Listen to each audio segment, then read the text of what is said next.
আজকের সবার সভাপতি আনোয়ার ভাই, জিয়া মঞ্চের আহ্বায়ক আনোয়ার ভাই, সাথে উপস্থিত আছেন জিয়া মঞ্চের নবনির্বাচিত সদস্য সচিব হারুনুর রশিদ, পাশাপাশি উপস্থিত আছেন মাইনুল না তোমার নাম আলিমুন সিনিয়র যুগ্ম আহ্বায়ক। তারপর আমাদের সাথে উপস্থিত আছেন জহিরুল, অত্যন্ত ত্যাগী নেতা। তার আসলে ত্যাগের কথা বলে শেষ করা যাবে না। পাশাপাশি উপস্থিত আছেন হাসান, আমি আসলে অনেকের নাম জানি না। আরও উপস্থিত আছেন আমার ভাই, ঠিক আছে। আরও এখানে উপস্থিত আছেন অনেক যুগ্ম আহ্বায়ক জিয়া মঞ্চের কমিটির পর আজকে আমরা একটা পর্বে বসলাম। আসলে ক্ষুদ্র পরিসরে আমি বাড়িতে আসলাম, তারপর জিয়া মঞ্চের আহ্বায়ক সাহেব বললেন যে রতন ভাই একটু বসলে ভালো হয়, লোক আসবে 2-4 জন। সেই উদ্দেশ্যে আসলে বসা। আমি সকলকে আসলে শুভেচ্ছা ও অভিনন্দন জানাচ্ছি আমাকে সময় দেওয়ার জন্য। আপনাদের আমি পাশে পেয়ে আসলে আমি অত্যন্ত আনন্দিত। সকলকে আমি আমার তরফ থেকে শুভেচ্ছা ও অভিনন্দন জানাচ্ছি। বিশেষ করে আমি আমার কৃষক দল, বাংলাদেশ জাতীয়তাবাদী কৃষক দলের পক্ষ থেকে আপনাদেরকে শুভেচ্ছা ও অভিনন্দন জানাচ্ছি। পাশাপাশি আমি আপনাদের সংগঠনে ঢাকা মহানগর উত্তরে আমি আছি 9 নং যুগ্ম আহ্বায়ক হিসাবে জিয়া মঞ্চের পক্ষ থেকে আপনাদেরকে শুভেচ্ছা ও অভিনন্দন জানাচ্ছি। আসলে আজকে বলার ভাষা নাই। আমরা যে অবস্থায় দিনাতিপাত করেছি, কি বলবো, বলার আসলে কোনো ভাষা নাই। এনে যে ছেলেগুলো আছে, প্রত্যেকটা ছেলে প্রত্যেকেই ত্যাগী, কাউকে এখানে ছোট করে দেখার কোনো বিষয় নাই। এখন আমরা যে 5 তারিখ যে আমাদের কিছু আসলে আমি দিক নির্দেশনামূলক কথা বলতেছি, 5 তারিখ যে আমরা বিজয় অর্জন করেছি, এই বিজয় হলো আমাদের আংশিক একটা বিজয়। আমরা কিন্তু এখন পর্যন্ত পূর্ণ বিজয় আমরা এখন পর্যন্ত অর্জন করতে পারি নাই। তো আমরা 5 তারিখে যে আংশিক বিজয় করেছি, স্বৈরাচারকে আমরা বিদায় করতে পেরেছি, সেই জন্য আমরা আল্লাহ তাআলার কাছে শুকরিয়া আদায় করছি। আর তারপর পাশাপাশি বাংলাদেশে আমাদের বিএনপি নেতাকর্মীরা যে রাতে এখন বাড়িতে ঘুমাতে পারতেছে, সেজন্য আমরা আল্লাহ তাআলার কাছে শুকরিয়া আদায় করছি। এখন আমাদের যে কাজ, আমাদের প্রত্যেকের কাজ হবে, আমাদের বাংলাদেশ জাতীয়তাবাদী দলের অভিভাবক দেশনায়ক জনাব তারেক রহমান, উনি যে আমাদের 2-4 দিন পর উনি বক্তব্য দিচ্ছেন, যিনি সপ্তাহে 10 দিনে 1 মাসে বক্তব্য দিতেন, এখন 5 তারিখের পর থেকে আমাদের দেশনায়ক জনাব তারেক রহমান সাহেব 2-4 দিন পরেই বক্তব্য দিচ্ছেন। কেন বারবার 2 দিন পর বক্তব্য দিচ্ছেন, এই বিষয়টা আমাদের জানতে হবে, বুঝতে হবে। কেন বারবার উনি 2 দিন পর বক্তব্য দিচ্ছেন? উনার বক্তব্যগুলা আমরা প্রত্যেকেই অত্যন্ত মনোযোগ সহকারে, আমরা যারা বিএনপি করি, অত্যন্ত মনোযোগ সহকারে আমাদের প্রত্যেকটা কথা শুনতে হবে। উনি কিভাবে চাচ্ছেন আমাদের বাংলাদেশ জাতীয়তাবাদী দলের বিরুদ্ধে যে এখন পর্যন্ত যে এই স্বৈরাচার হাসিনা, ভারতে বসে এই পলাতক হাসিনা ভারতে বসে যে ষড়যন্ত্র করছে বাংলাদেশের বিরুদ্ধে, এই ষড়যন্ত্রকে আমাদেরকে নস্যাৎ করতে হবে।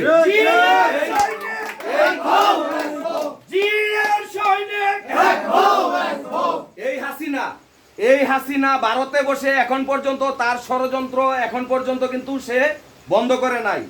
সে বাংলাদেশকে ভারতের হাতে তুলে দেওয়ার জন্য যতটুকু তার দরকার ছিল, প্রায় 90% উপরে সে চলে গিয়েছিল। আমরা আল্লাহ তাআলার রহমতে আমরা 5 তারিখ ওই স্বৈরাচারকে বিদায় করতে পেরেছি।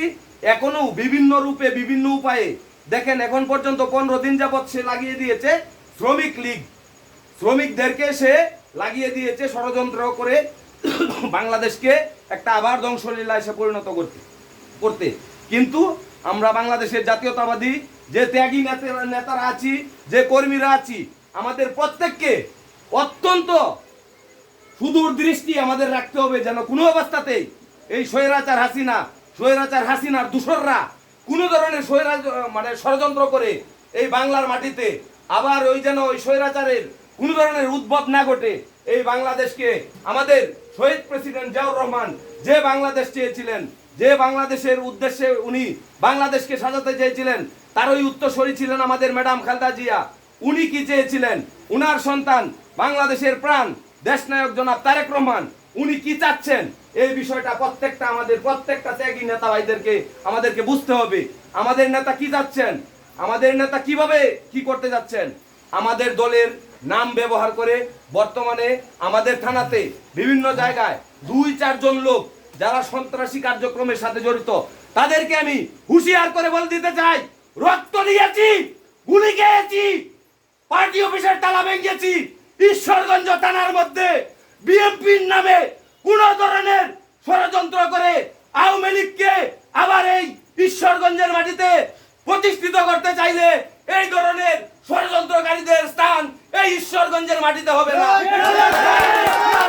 বলেছিলাম এই ঈশ্বরগঞ্জের মাটিতে এই শরীরে পুরা শরীর রক্তে রঞ্জিত হয়েছে, এই পুরা শরীরে 100-র উপরে গুলি লেগেছে। সুতরাং এই ষড়যন্ত্রকারীরা যদি কেউ এই বিএনপির নাম ব্যবহার করে ঈশ্বরগঞ্জ থানার মধ্যে যদি কেউ ষড়যন্ত্র করতে চায়, কাউকে কোনো ধরনের ছাড় দেওয়া হবে না। এই সভা থেকে, এই ক্ষুদ্র সভা থেকে সবাইকে হুঁশিয়ার করে দিতে চাই, কেউ বিএনপির নাম ব্যবহার করে এই ঈশ্বরগঞ্জের মাটিতে ষড়যন্ত্র করবেন না, তাহলে আমরা কিন্তু বসে থাকবো না। আমরা যেহেতু এই স্বৈরাচারের বুলেটের গুলিকে আমরা যেহেতু ভয় করি নাই, আমরা বুক পেতে দিয়েছি। পল্টন পার্টি অফিসের তালা আমি রতন ভেঙেছি। বাংলাদেশের 18 কোটি জনগণের কেউ বলতে পারবে না যে পল্টন পার্টি অফিসের তালা ভেঙেছে, আমি ভেঙেছি। হয়তো ভাই স্বৈরাচারের যদি পতন না হতো এই বাংলাদেশে, এই পৃথিবীর মধ্যে হয়তো আপনারা কোনোদিন এই রতন নামের ছেলেকে আর দেখতেন না, কারণ বিডি অফিসের তালা আরো নিচে সন্ত্রাসীদের আস্তানা ভেঙে দাও, ভেঙে দাও। জিয়ার সৈনিক এক হও, এক হও। জিয়ার সৈনিক এক হও, এক হও। পাশাপাশি আমি আরেকটা কথা বলতে চাই, আওয়ামী লীগ সন্ত্রাসীদের বিরুদ্ধে আমি একটা কথা বলতে চাই। আপনারা হুঁশিয়ার করে বলতে চাই, আপনারা এই বাংলাদেশকে নিয়ে যে পায়তারা করেছিলেন, আপনারা এখনো ঠিক হয়ে যান। এই বাংলার মাটিতে যদি থাকতে চান, এই বাংলার মাটিতে যদি বেঁচে থাকতে চান, ঘরে যদি সঠিকভাবে ঘুমাতে চান, এই বাংলাদেশের উন্নয়নের জন্য আমরা যেভাবে কাজ করে যাচ্ছি, আপনারা কাঁধে কাঁধ মিলিয়ে আমাদেরকে সহযোগিতা করবেন।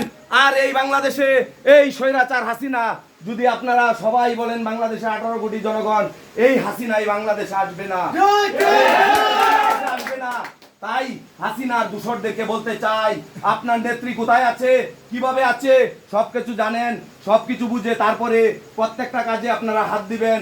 তাই আমি বাংলাদেশ জাতীয়তাবাদী দল বিএনপির একজন নগণ্য কর্মী হিসাবে আমি সকলকে বলতে চাই, এই বাংলাদেশকে এগিয়ে নিয়ে যেতে আপনারা সকলে মিলে আমাদের দেশনায়ক জনাব তারেক রহমান যেভাবে আমাদেরকে দিক নির্দেশনা দিবেন, প্রত্যেকটা কথা আমরা ওনার দিক নির্দেশনা মোতাবেক আমরা যখন আমরা নীরব থাকব, তখন প্রত্যেকটা কথা আমরা অন্তরের অন্তঃস্থল থেকে আমরা শুনে আমরা তারপর আমরা সামনের দিকে আগাবো। আমরা আর ওই হাসিনা একদিন বলেছিল যে তারেক দেশে আয়, বাপের বেটা হলে দেশে আয়। আমি স্বৈরাচার হাসিনাকে বলতে চাই, তুই কোন বাপের বেটি, তুই তোর সাহস থাকলে তুই বলস বঙ্গকন্যা, তুই সাহস থাকলে বাংলার মাটিতে আয়। আমরা তোকে দেখতে চাই, তারেক রহমান বাংলাদেশে আসবে। শেখ হাসিনা পালাইছে, পালাইছে, পালাইছে। শেখ হাসিনা পালাইছে, মুজির বউ পালাইছে।